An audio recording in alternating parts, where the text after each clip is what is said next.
Several years ago, we booked a cabin in the mountains that was going to serve as the base camp for our family vacation. The brochure said it was a great little cabin in a wonderful location and included free firewood. When we arrived, we found a nice cabin in the mountains. We also found a large stack of wood, but we soon discovered that the wood was very green and also very wet. Needless to say, my fire building adventure lacked something to be desired.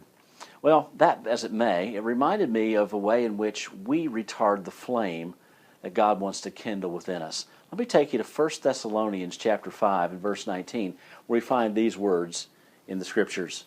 It simply says this: "Do not quench the Spirit." Quench literally means to put out the fire, to retard the flame. You know, there are ways in which we can retard the work of the Spirit within us. We can do that through our disobedience.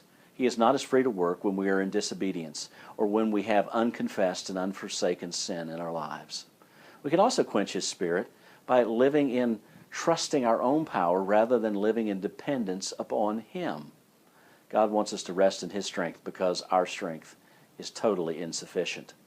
So how can we not quench the Spirit? Well, we simply walk in obedience. We live in accordance with what His Word teaches. If we fail, if we fall, we confess it as sin and then seek to forsake it through His power.